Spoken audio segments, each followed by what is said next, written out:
You know I'm sad because you're not subscribing to my channel. But okay, let's enjoy the story. The twins who tricked death once upon a time. In a small village surrounded by rolling hills and deep forests, a woman gave birth to twin children, a boy named Kato and a girl named Kesia. The village elders whispered among themselves, for it was said that twins were either a great blessing or a terrible omen. A wise old woman, known as Grandmother Nyoka, was called to the hut to bless the babies. But when she placed her hands on them, she suddenly gasped. "These children have been marked by death himself," she cried. The villagers recoiled in fear. According to ancient prophecy, the twins were destined to be taken by death before their 12th birthday. No one could escape such a fate, not even the strongest warriors or the cleverest elders. But Kato and Kesia were not ordinary children. Growing up in the shadow of fate. Despite the prophecy, the twins grew up full of laughter and mischief. Kato was brave and strong, always climbing trees and wrestling with the other boys. Kesia was clever and quick-witted, outsmarting even the wisest villagers in riddles. But as their 12th birthday approached, the village became silent with fear. The elders gathered and said, "We must prepare. When death comes, we must not fight him, for no one has ever won against him." But Kesia shook her head. "What if we don't fight him? What if we trick him instead?" Kato grinned. "Yes, we are two, but death is only one. We have the advantage."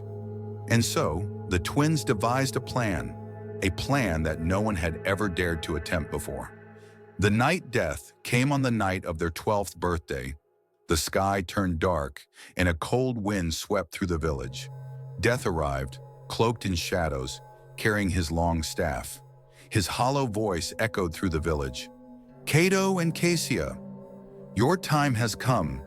But when he reached their hut, he found it empty. The only thing inside was a small clay pot. Curious, Death leaned closer to inspect it. Suddenly, Kesia sprang out from behind the pot and threw ashes into Death's eyes. "Ah!" Death roared, stumbling back, temporarily blinded. Kato grabbed a basket and threw it over Death's head, trapping him inside. The twins quickly tied the basket shut with strong vines. For the first time in history, Death had been captured. A world without death days passed, then weeks, and something strange happened. No one died. The elderly, the sick, even the dying animals continued to live. At first, the village celebrated, believing the twins had saved them all. But soon problems arose. The crops stopped growing because the old plants would not die to make room for new ones. The warriors who should have passed into the spirit world remained, growing weaker and weaker. Even the river grew stagnant because the water refused to flow. The balance of life was broken. Realizing their mistake, Kesia and Kato went to the basket and spoke to Death. "If we let you go, will you promise not to take us?" Death chuckled, his voice dry like rustling leaves. "You cannot bargain with me, little ones.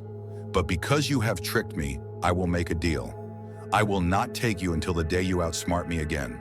But be warned, when that day comes, I will not be fooled so easily." The twins had no choice. They untied the basket, and Death was free once more. The legend lives on. Years passed, and Kato and Kesia lived long lives, always staying one step ahead of Death. Some say they still walk the earth, forever outsmarting Death at every turn. Others believe they finally lost the game and were taken, but their spirits now guide those who seek to cheat Death. And so, the villagers tell their story, passing it down from generation to generation. No one can escape death, but the clever can delay his grasp. The end. Moral of the story: wisdom and intelligence can help overcome even the most impossible challenges. Life and death are a balance. One cannot exist without the other. No matter how clever you are, fate will always find a way.